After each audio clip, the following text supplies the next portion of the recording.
The wheels of my chair made a soft, scraping sound against the concrete as I sat alone on the sidewalk, staring at the suitcase beside me. Behind me stood the house we'd shared for 8 years, before the accident, before he decided a wife in a wheelchair was no wife at all. That morning, he called me unfit as he handed me divorce papers along with my packed belongings. 5 years later, I returned in a black limousine to the private hospital where he lay helpless, my signature the only thing standing between him and freedom. He didn't recognize me at first. Why would he? The woman he abandoned no longer existed. Before we begin, I'm curious. Where are you watching from right now, and what time is it there? Drop your answer in the comments below. Don't forget to subscribe for more stories that will keep you on the edge of your seat. I remember the color of the sky that day, a perfect, cruel blue that seemed to mock my situation. There I sat in my wheelchair, a suitcase with hastily packed clothes beside me on the sidewalk in front of what had been our home just hours before. The weight of the divorce papers felt heavy in my lap. Robert had called me unfit that morning. Unfit as a wife, unfit as a partner, unfit for the life we'd planned. 3 months had passed since the car accident that paralyzed me from the waist down. 3 months of hospitals, surgeries, and the painful realization that my spine would never heal completely. 3 months during which my husband's visits grew shorter, his touch less frequent, his eyes increasingly unable to meet mine. "This isn't what I signed up for," he'd said as he wheeled me to the curb. "I need a wife, not a patient." The neighbors' curtains twitched. I felt their eyes on me. The discarded wife, the broken toy abandoned when it stopped working properly. The lawn was freshly mowed. Robert had always been particular about appearances. I didn't cry. Something inside me had gone eerily quiet, like the sudden silence after a thunderclap. I sat there wondering where I would go, what I would do, how I would survive. My parents were gone. My friends, mostly couples who were really Robert's friends. My job at the accounting firm. Would they even take me back in this condition? A car slowed as it passed.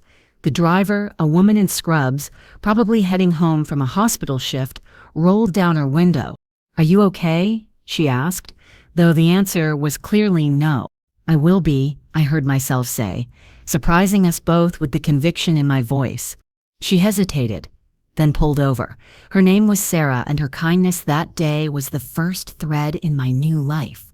She helped me to her car, folded my wheelchair, and took me to her sister's place, where I could stay just until you figure things out. Little did I know then that figuring things out would involve discovering that my accident wasn't just bad luck, that the husband who abandoned me had secrets worth millions, that the woman sitting broken on that suburban sidewalk would rise to heights Robert could never have imagined. I didn't know it then, but that humiliating moment on the curb wasn't my ending. It was my beginning. 2 weeks after Robert left me on the curb, I was sorting through my suitcase in the small guest room of Sarah's sister's apartment. My fingers brushed against a folder I didn't recognize, one that shouldn't have been there. Inside were papers Robert must have accidentally packed with my things. Insurance policies. Specifically, a life insurance policy on me that Robert had increased to $5 million just 1 month before my accident. The policy that had previously been a modest $50,000 was now enough to set someone up for life. The date of the change made my blood run cold. February 12th. 2 weeks before my brake lines mysteriously failed on that winding mountain road.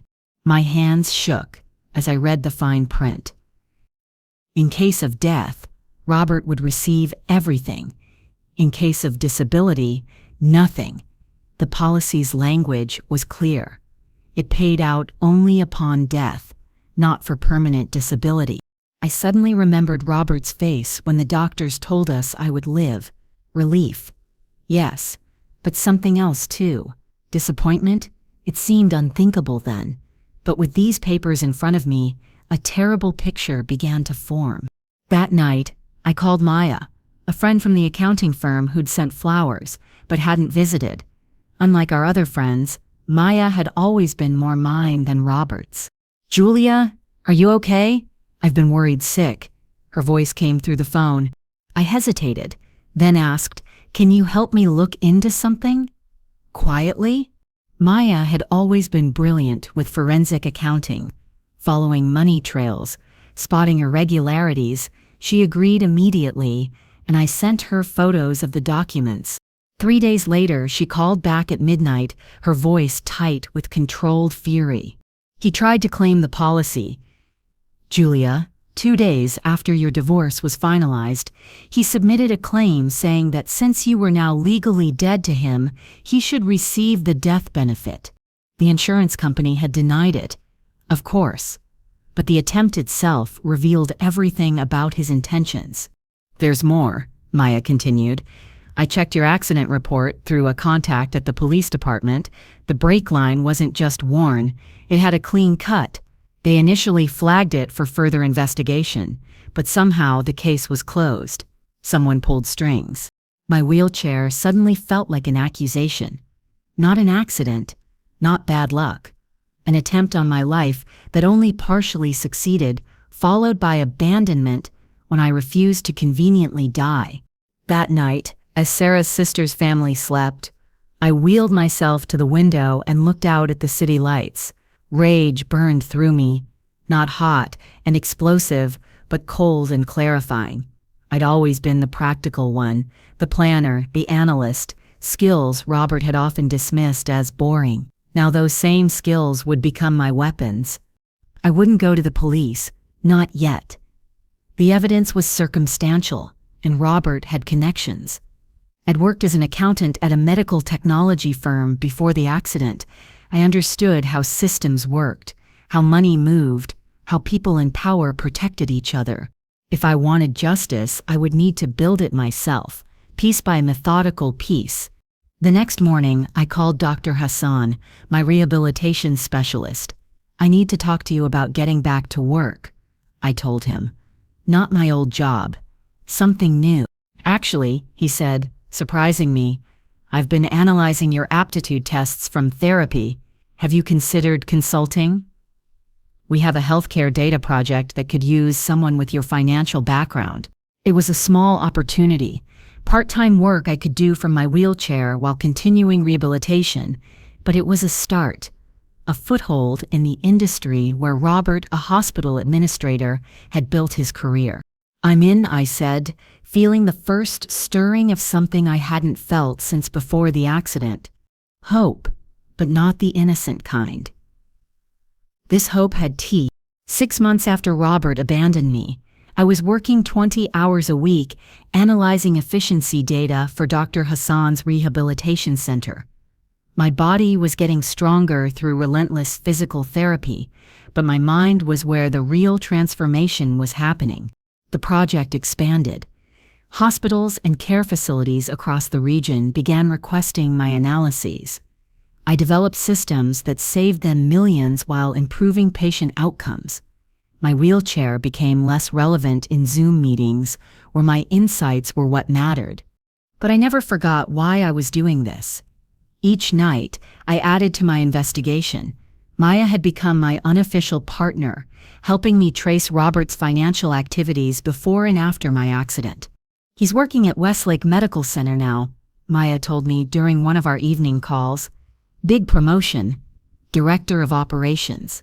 I knew Westlake, an elite private hospital catering to the wealthy, the kind of place where celebrities went for discreet plastic surgery and executives recovered from exhaustion. "And get this," Maya continued, "he's engaged to the daughter of the hospital's chief investor." The news should have hurt. Instead, it strengthened my resolve. Robert was building his life on a foundation of attempted murder and fraud. I would ensure that foundation crumbled, but not yet, not until I was ready. Through Dr. Hassan, I met Ellie Wong, a patient recovering from a rare autoimmune condition that had temporarily paralyzed her. Unlike me, Ellie would walk again, but during her recovery, we became close. I learned she wasn't just any patient. She was a partner at Horizon Ventures, a firm specializing in healthcare technology investments. "You've got a mind for this industry," she told me one day after I'd explained how a particular billing system was causing both patient dissatisfaction and revenue leakage. "Have you considered going beyond consulting?" That conversation changed everything. With Ellie's guidance, I developed a business plan for adaptive technology solutions, innovations that would help people with disabilities navigate healthcare systems more effectively while saving providers money. My first patent was for software that streamlined insurance claims for mobility equipment. My second was for an app that coordinated care for patients with complex needs.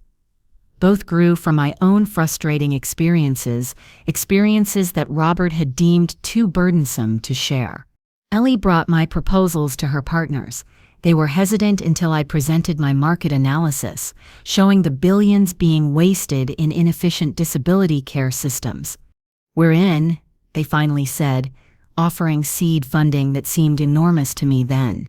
I didn't know it was just the beginning. 1 year after sitting abandoned on that suburban curb, I was CEO of Adaptive Care Solutions. My team was small but growing. Dr. Hassan joined as medical advisor. Maya left her accounting job to become my CFO. But the most significant development came when I hired a private investigator who specialized in insurance fraud. His findings confirmed what I'd suspected. The cut brake line, Robert's fingerprints on the insurance policy changes, the hasty divorce designed to distance himself when his plan failed. "You have enough for a criminal case," the investigator told me. "But it might be hard to prove intent beyond reasonable doubt.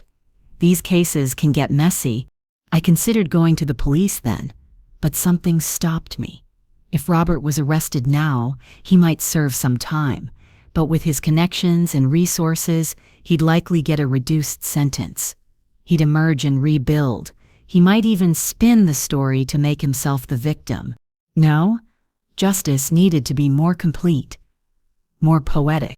"Keep gathering evidence," I told the investigator. "I'm not ready to move yet." That night, I wheeled myself to the window of my new accessible apartment, paid for with my company's early profits.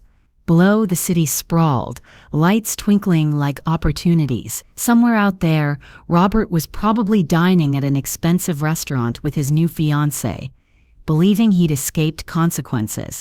He had no idea I was watching, building, waiting. My phone rang, Dr. Hassan with unexpected news. "Remember that experimental nerve regeneration therapy we discussed? You've been approved for the trial." It wasn't a cure. Nothing would fully repair my spinal cord. But the therapy might restore some function, some sensation. Hope flickered, not for Robert's sake, but for my own. "There's something else," Dr. Hassan added.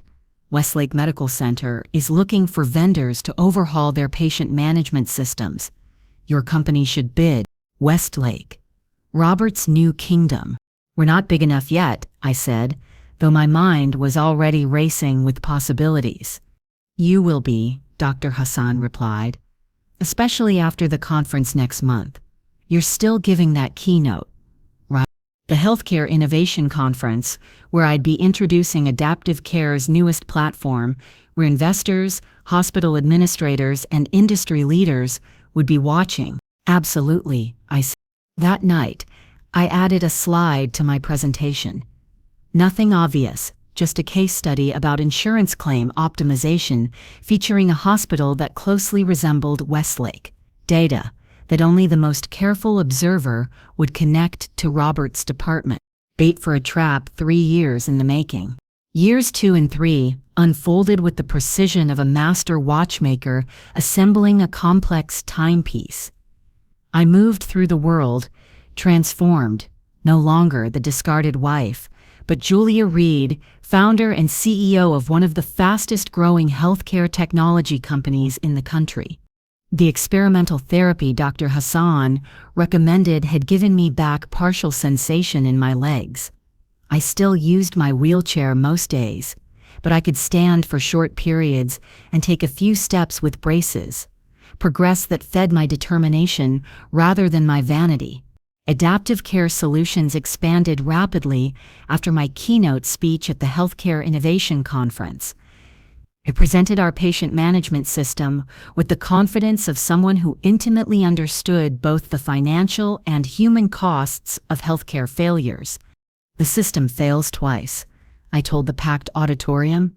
First, when patients fall through the cracks, and again when institutions lose billions to inefficiency. We can solve both problems simultaneously. Investors lined up afterward. Among them was Harrison James, the chief investor at Westlake Medical Center, and I noted with private satisfaction, Robert's future father-in-law. "Impressive presentation," Harrison said, shaking my hand. "Westlake has been looking for exactly this kind of innovation." I smiled, making eye contact with the measured warmth of a businesswoman rather than someone who recognized his name from countless hours of research. "We should talk," I said. "I believe we could transform Westlake's efficiency ratings within 6 months."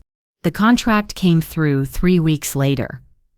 Adaptive Care would overhaul Westlake's entire patient management system, a project that would require regular meetings with department heads, including, inevitably, Robert. I prepared myself meticulously for our first encounter, choosing a sleek business suit and styling my hair differently than I had worn it during our marriage.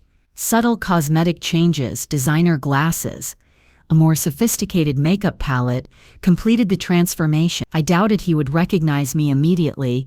People tend to see what they expect to see, and Robert would never expect his discarded wife to return as a successful CEO. Our meeting was scheduled in Westlake's executive boardroom. I arrived early with my team, already reviewing documents when Robert entered with his staff.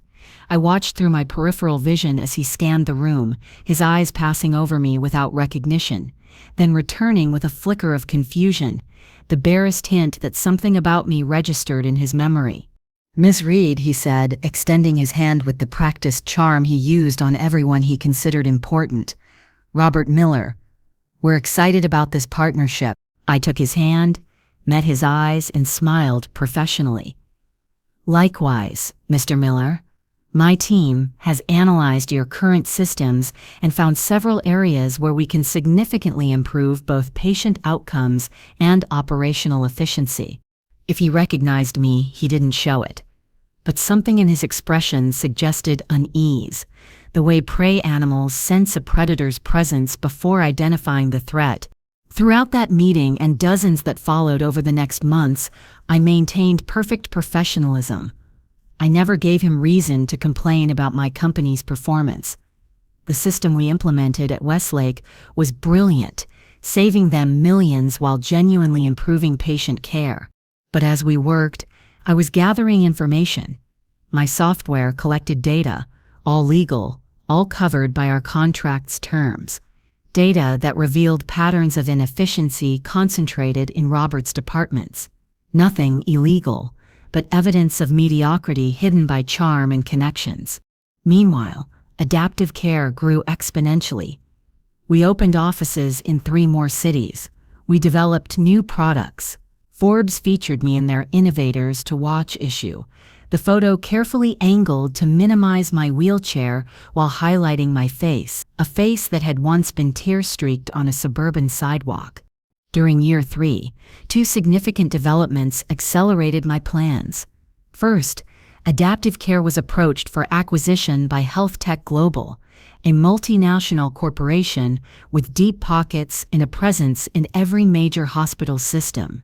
I declined to sell, but negotiated a partnership that infused adaptive care with capital that transformed our scale. Suddenly, we had resources to consider acquisitions of our own. Second, Maya discovered through her financial networks that Westlake Medical Center was quietly struggling. Harrison James had made several unwise investments outside the healthcare sector. The hospital maintained its prestigious reputation, but behind the scenes, liquidity was tight. "They'll need capital investment within the next 18 months, Maya reported. And guess who's underwater on 3 investment properties? Robert Miller, Seems your ex has been living beyond his means, trying to impress his fiancée with a lifestyle he can't sustain. The opportunity was crystallizing. With Health Tech Global's backing, Adaptive Care could potentially acquire Westlake or at least become a major investor. But I needed to be careful. Strategic. This wasn't about revenge. It was about justice. The distinction mattered to me. I expanded my investigation, hiring a specialized legal team to review every aspect of Westlake's operations, particularly those under Robert's management. They found concerning patterns in patient billing, resource allocation, and staff assignments. Nothing definitively illegal, my lead counsel advised, but enough regulatory gray areas that a thorough audit would cause significant problems. Perfect leverage. Throughout this phase, I continued my physical therapy with religious dedication. Each painful session, each small victory over my damaged body reinforced my mental strength. Dr. Hassan, now Adaptive Care's chief medical officer, often remarked on my extraordinary determination. "Your recovery has exceeded every projection," he said during one session. "But I worry about what's driving you." "Success," I answered simply. He gave me a knowing look. "Success comes in many forms, Julia. Make sure you recognize it when you achieve it." I understood his concern, but my focus remained clear. This wasn't obsession. It was justice delayed, but not denied. By the end of year 3, Adaptive Care had implemented systems in 17 major medical centers. Our stock had tripled since our IPO. I'd moved from my accessible apartment to a custom-designed penthouse with views of the city. My assistant managed a busy schedule of speaking engagements, investor meetings, and product development sessions. To the world, I was a success story. The disabled entrepreneur who transformed her personal challenges into innovation. Few knew about the insurance policy, the cut brake line, the husband who had tried to kill me and then discarded me when I survived. The final piece fell into place when Harrison James himself requested a private meeting. "Westlake needs additional investment," he admitted, the strain evident in his voice. "Your partnership with Health Tech Global makes you an attractive potential investor. Would Adaptive Care consider taking a significant minority stake?" I kept my expression neutral, though inwardly, satisfaction spread like warmth. "We might consider a more comprehensive arrangement," I replied, "not a minority stake, but a controlling interest." He balked initially, as I expected, but over the following weeks, as other potential investors fell through and Westlake's financial situation worsened, he became more receptive. The negotiations were delicate, complex, and entirely to my advantage. Harrison didn't know that I understood exactly how desperate Westlake's situation was, thanks to my systems data and Maya's financial analysis.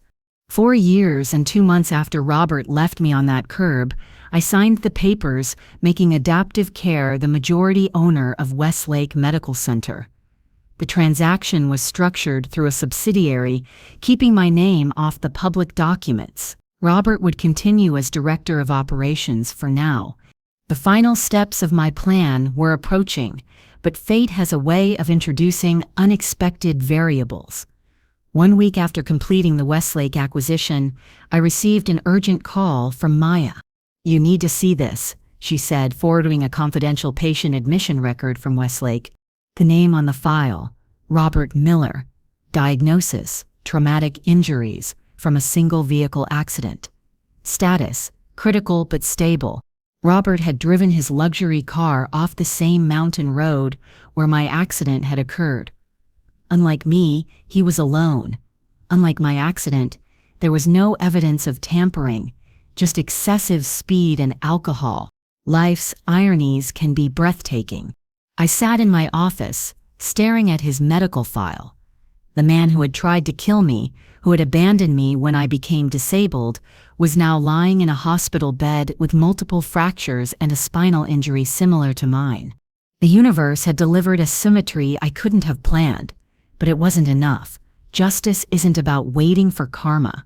It's about holding people accountable for their actions. I called Dr. Hassan. I need to know everything about Robert Miller's prognosis and treatment plan, I said. As majority owner of Westlake, it's within my rights. The information confirmed my suspicions. Robert would survive, but his recovery would be long and difficult. He would likely face some permanent mobility limitations. His expensive treatment wasn't fully covered by insurance. And with his financial problems, he would soon face devastating medical debt. He was, in every sense, vulnerable, just as I had been. The timing was perfect. 4 years and 10 months after being left on that sidewalk, I was ready to close the circle. I instructed Westlake's board, now controlled by Adaptive Care, to conduct a comprehensive audit of all departments, with special attention to operations. The results would inevitably expose Robert's mismanagement. Simultaneously, I arranged for my private investigator to deliver all evidence about my accident and the insurance fraud attempt to the appropriate authorities, timed to coincide with Robert's discharge date. Everything was in place. The man who had once deemed me unfit would face justice from the same wheelchair he had found so repulsive. All that remained was to look him in the eye when he finally recognized me on my 40th birthday. 5 years minus 1 week after Robert abandoned me, Adaptive Care went public. The IPO exceeded all projections, turning my substantial ownership stake into wealth beyond anything I had imagined when I started the company. The financial press called it a Cinderella story, the disabled woman who built a healthcare empire from her wheelchair. They didn't know the glass slipper was actually a glass chess piece, and I was 3 moves from checkmate. The morning of the IPO, I sat in the gleaming lobby of the investment bank that had handled our public offering, waiting for the ceremonial bell ringing. Maya sat beside me, reviewing the final numbers on her tablet. "We're officially billionaires," she said quietly, turning the screen so I could see the stock price. "How does it feel?" I considered the question seriously. The money itself meant little to me. It was merely a tool, a measure of how far I'd come from that sidewalk, a means to ensure justice. "It feels like potential," I finally answered. The celebration afterward was brief. I had never developed a taste for champagne and spotlights. While my team continued the party, I returned to my office to execute the next phase of my plan. The acquisition of Westlake Medical Center had been completed through layers of corporate entities that obscured my personal connection. The hospital staff, including Robert, believed they had simply been purchased by a subsidiary of HealthTech Global. Now it was time to make my ownership known.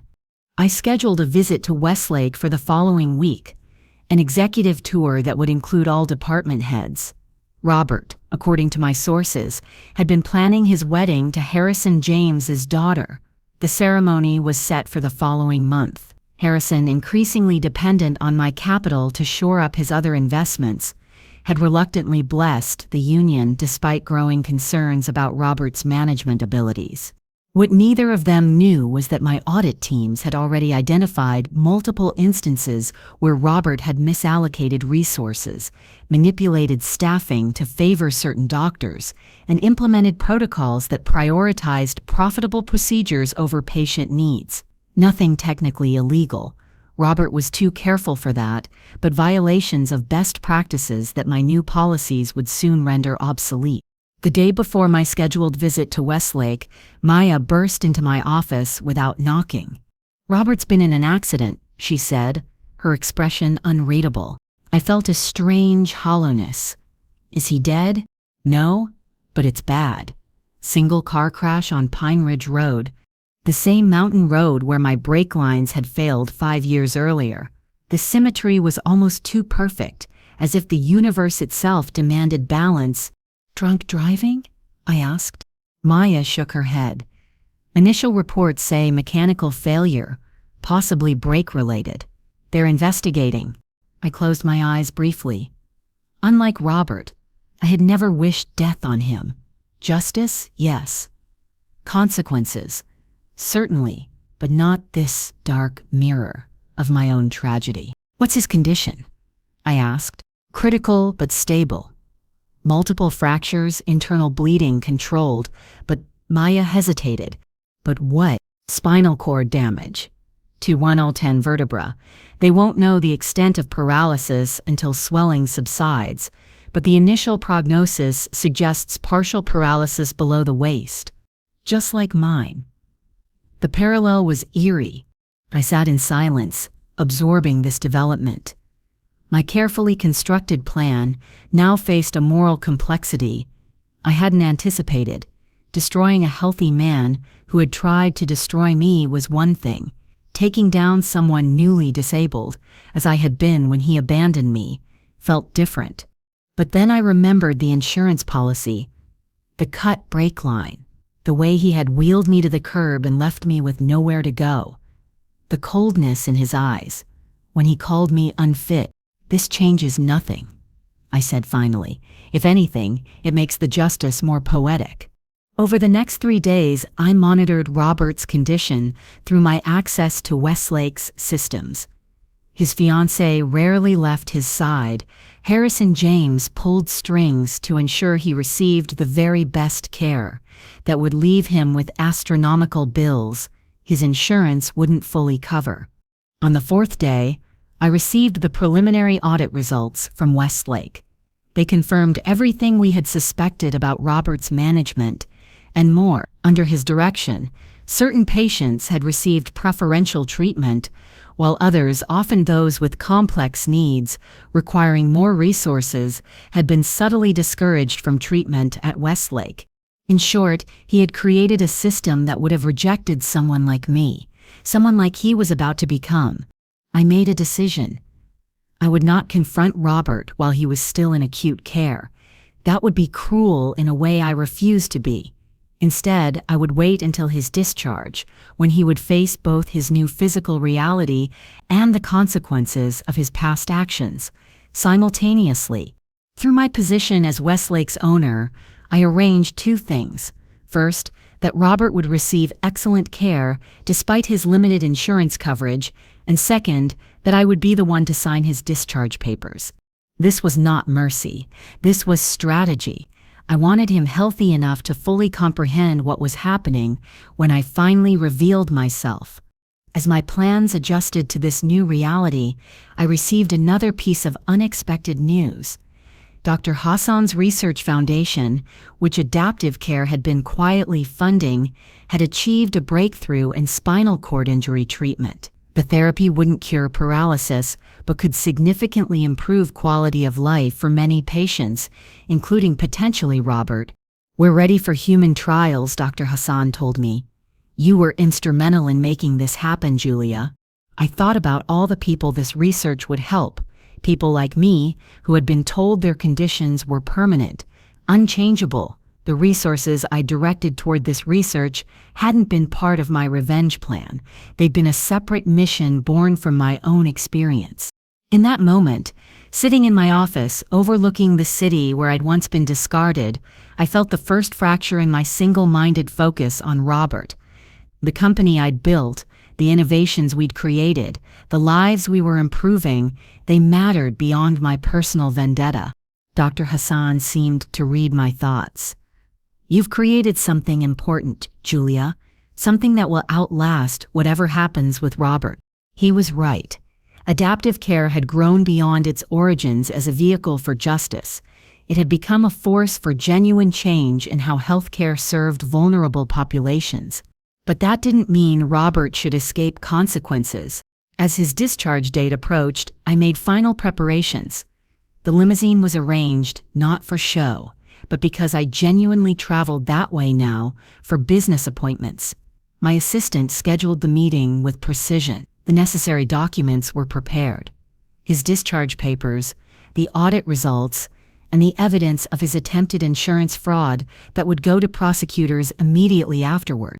The night before our confrontation, I visited Sarah, the nurse who had stopped to help me 5 years ago when I sat abandoned on that curb.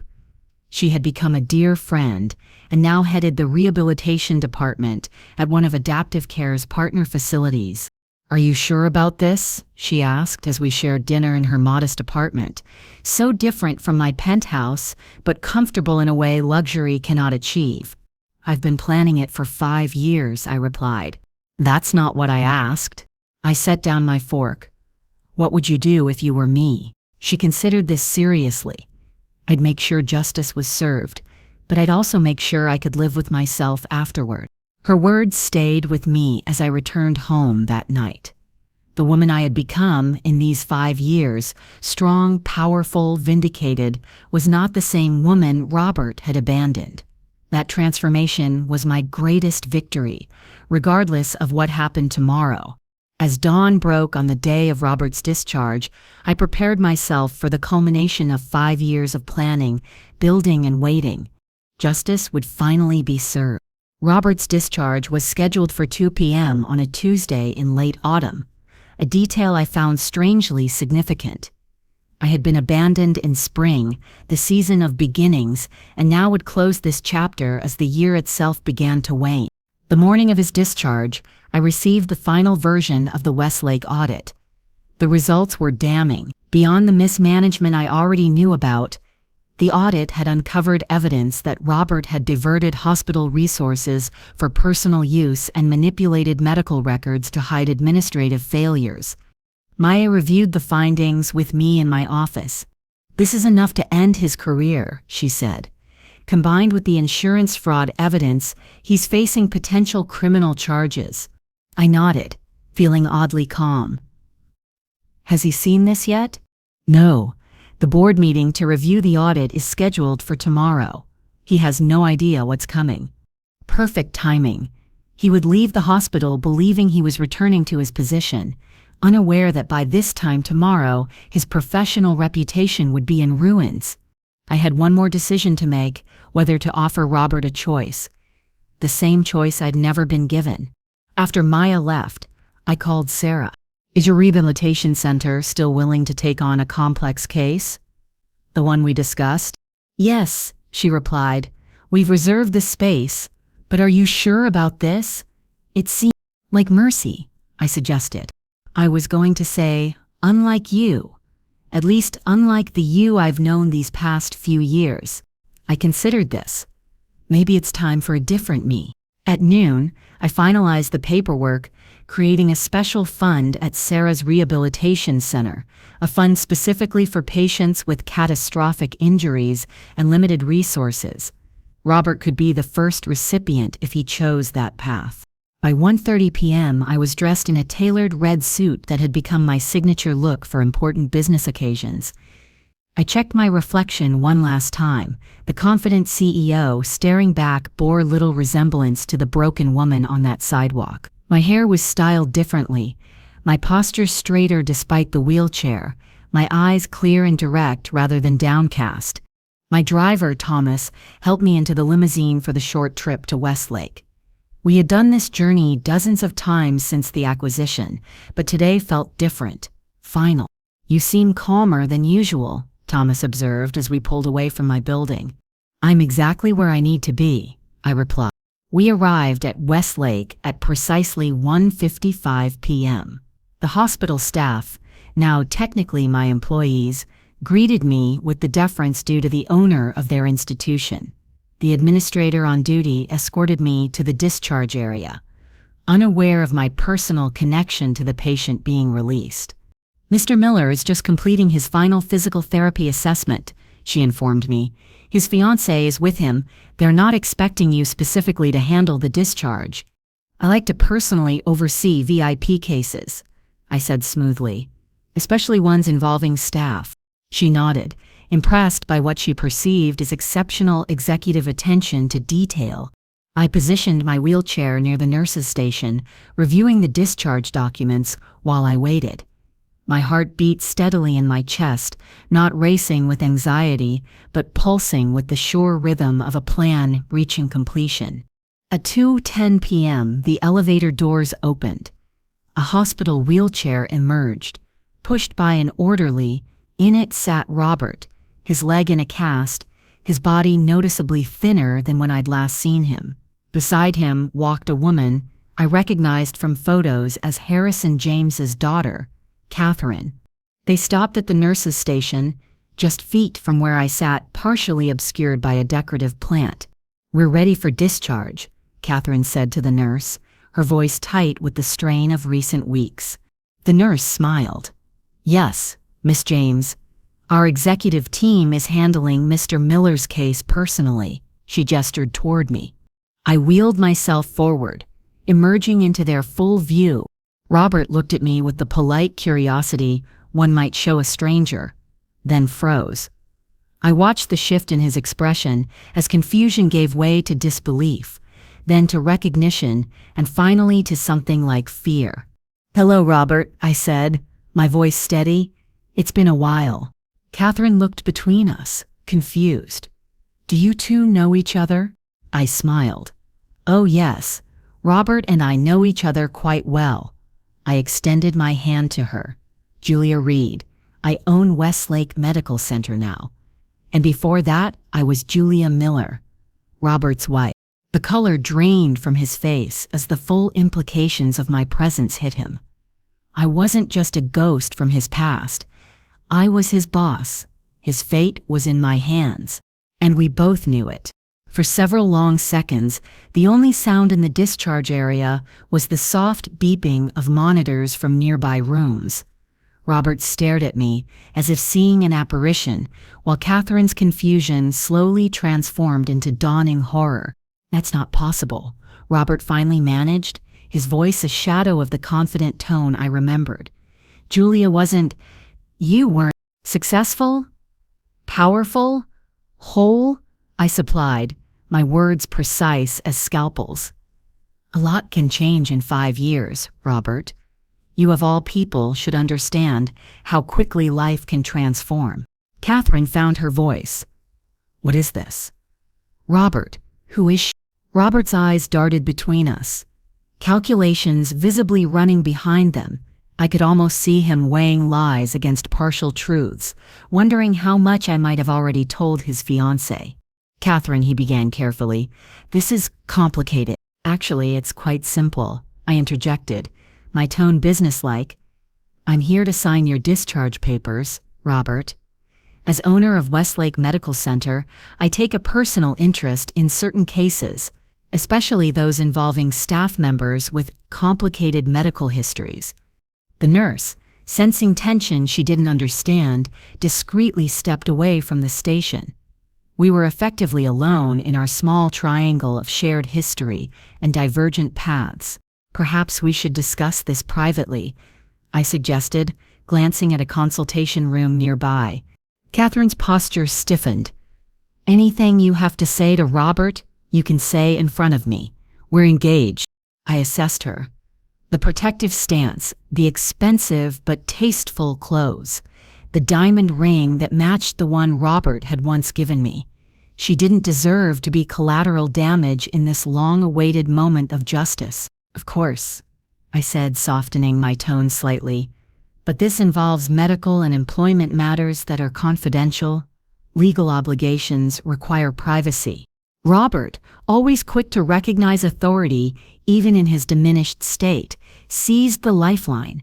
"Catherine, give us a few minutes. Please. I'll explain everything afterward." She hesitated, then nodded reluctantly. "I'll wait in the family lounge."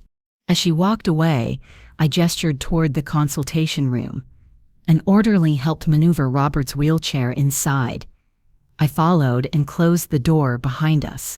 We sat facing each other, two people in wheelchairs, mirror images separated by 5 years in a gulf of betrayal. "How?" he asked simply. "How did I survive being abandoned on a sidewalk with nowhere to go? How did I build a company worth billions? How did I end up owning the hospital where you work? Or how did I discover that you increased my life insurance policy just before my brake lines mysteriously failed?" I kept my voice low, controlled. His face paled further. "I don't know what you're talking about. The insurance." "Stop," I cut him off. "I have the documentation, the policy change, the claim you tried to file after our divorce, despite the fact that I was very much alive. The police report noting the clean cut on my brake line. All of it, Robert. He tried to sit straighter in his wheelchair, but winced with pain. You can't prove anything. I don't need to prove it in court to destroy you, I replied evenly, though that remains an option. For the first time, genuine fear flickered across his face, not just fear of exposure or consequence, but recognition of how completely the power dynamic between us had reversed. What do you want? He asked, his voice barely audible. I leaned forward slightly. First, I want you to understand exactly what's happening. Tomorrow morning, the Westlake Board will receive an audit revealing your mismanagement and ethical violations. By noon, you will no longer be employed here. By the end of the week, Catherine will learn about the insurance policy and your attempted fraud. He seemed to shrink with each sentence. The confident man who had discarded me was dissolving before my eyes. You're going to destroy me when I'm already broken? He asked, gesturing to his casted leg, his hospital gown. No, Robert, I said quietly. I'm going to offer you exactly what you never offered me, a choice. I placed 2 folders on the small table between us. In one folder is your standard discharge, along with notification of the audit findings and evidence that will be turned over to prosecutors tomorrow. In the other is a different path, one you don't deserve but that I'm offering anyway. His eyes fixed on the folders, his breathing shallow. What's the choice? He whispered. Before I tell you your options, I said, I need you to understand how completely your life is about to change. I opened the first folder and removed a document, the audit summary with his name highlighted throughout. The board meeting tomorrow will reveal that under your direction, Westlake misallocated over $12 million in resources. Patients with complex needs were systematically discouraged from treatment, while those with premium insurance received preferential care regardless of medical necessity. He started to protest, but I continued relentlessly. Your engagement to Catherine James helped shield you from scrutiny until now. Harrison's influence kept questions at bay. But Adaptive Care has owned Westlake for 7 months. Robert, my company, my rules, my auditors. I placed the audit summary back and withdrew another document, the police report from my accident with new forensic analysis attached. This report confirms what I've known for years. My brake lines were cut with precision, not worn, not damaged from road debris, cut. 1 month after you increased my life insurance to $5 million, his face had gone ashen. You can't prove I did that. I don't need to prove you personally cut the lines. The insurance policy change, your subsequent claim attempt, and your immediate abandonment when I survived, the circumstantial case is damning enough for a civil suit, if not criminal charges. Robert's hands gripped his wheelchair arms so tightly his knuckles whitened. What do you want? Money. I don't have any. The houses are underwater. Catherine's trust fund is controlled by her father. I almost pitied him then, this diminished man so focused on material concerns, even now. I don't need your money, Robert. I'm worth more than you can imagine. I gestured to the window where my limousine waited below. What I want is for you to make a choice, the choice you never gave me. I opened both folders fully so he could see their contents. Option 1, you leave here today with Catherine. By tomorrow evening, she'll know everything. The insurance fraud, your mismanagement, the imminent criminal investigation. Harrison will cut you off completely. Your rehabilitation costs will bankrupt you. Your career in healthcare administration will be over. I paused, letting this future sink in. Option 2, you sign this confession admitting to the insurance fraud, the mismanagement at Westlake, and your attempt to profit from my disability or death. In exchange, I will ensure you receive comprehensive rehabilitation at New Horizons Recovery Center for 1 year, fully funded. You'll have housing and medical care while you adjust to your new physical limitations. His eyes widened in disbelief. Why would you help me? I'm not helping you. I'm giving you consequences that might actually make the world better, I replied. At New Horizons, you'll work with patients like yourself. Like me, as part of your therapy, you'll experience healthcare from the other side. You'll understand what it means to be deemed unfit. I let that word hang between us, the same word he had used when abandoning me. And Catherine? He asked. I'll ensure she learns the truth gently, but completely. What she does with that information is her choice. Robert stared at the two folders, the magnitude of his situation finally penetrating his denial. And if I refuse both options? That's not how this works. You make a choice, or I make it for you just as you did for me 5 years ago on that sidewalk. He closed his eyes briefly.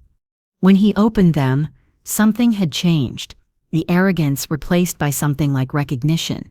You built all this, your company, buying Westlake, just for revenge? No, I said, surprising myself with my answer. I built it to survive, to thrive. Your destruction is just a byproduct of my success. The truth of this statement resonated between us. Adaptive care had indeed grown beyond my initial motivation. It had become something important, something that helped thousands of people navigate broken healthcare systems. My revenge plan had transformed into a mission much greater than Robert or our shared past.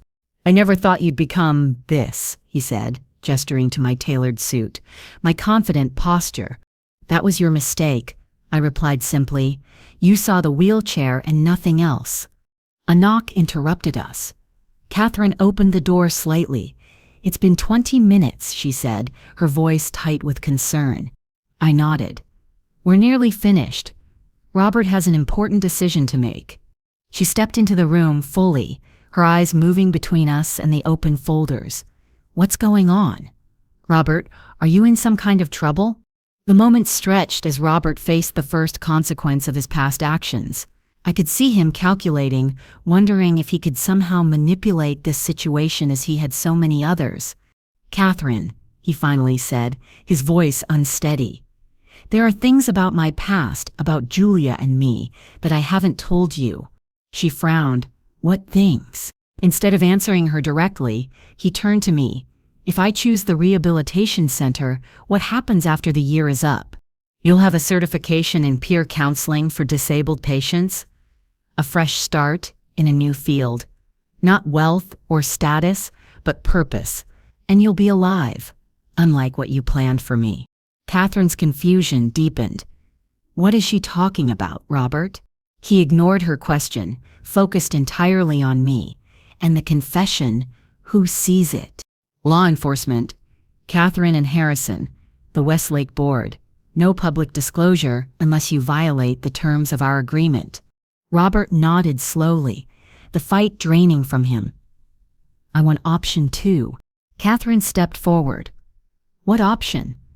Robert, tell me what's happening. I turned to her, seeing the genuine distress in her eyes. Your fiancé has agreed to enter a specialized rehabilitation program rather than face certain legal consequences for past actions. I suggest you speak with your father before making any decisions about your future together. Her face crumpled in confusion, but Robert reached for her hand. Julia's right, he said quietly. Talk to your father. He'll explain what the audit found. He hesitated, then added, I'm sorry, Catherine. I'm not who you thought I was. It was the first honest thing I'd heard him say in 5 years. I placed the confession before him, along with the New Horizons admission papers. He signed both with a hand that trembled slightly but grew steadier with each signature. When he finished, I countersigned the documents, then added my signature to his official discharge papers from Westlake. The car waiting outside isn't just my limousine, I told him. It will take you directly to New Horizons. Your personal items from your office have already been packed and will meet you there. His eyes widened at the scope of my preparations. You were that certain? I was that thorough, I corrected. Catherine watched this exchange with growing comprehension. "You're his ex-wife," she said to me. "The one he never talked about." I nodded. "Yes, and he did something terrible to you." It wasn't a question. "Yes," I repeated softly. "But that doesn't mean you need to share his fate. The choices were his, not yours." She straightened, a dignity in her bearing that I respected. "I need to understand everything before I decide anything." A wise approach, I agreed. Robert looked between us, perhaps seeing for the first time the strength in the women he had underestimated. "I'm ready," he said finally, a defeat in his voice that held the first notes of acceptance. I pressed the call button, and an orderly appeared to help transport Robert to the waiting car. Catherine hesitated, then decided to accompany him to the entrance, though her expression made clear their conversation was far from over. As they moved toward the elevator, Robert looked back at me one last time. "Why offer me rehabilitation at all?" he asked. "After what I did." I considered my answer carefully. "Because breaking you wouldn't fix me, and I'm already whole." The truth of this statement settled over me with unexpected peace. 5 years of planning, building, and waiting had brought me to this moment, not just of justice but of completion.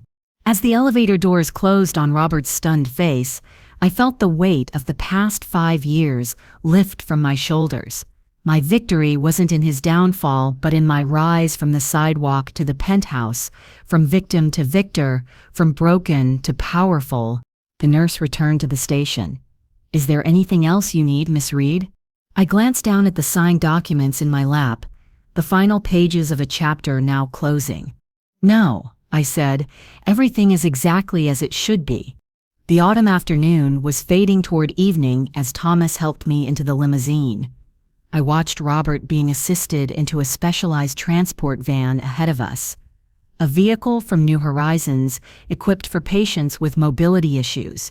Catherine stood on the sidewalk, her expression a complex mixture of confusion, hurt, and the beginning stages of anger as she made a call on her phone, likely to her father.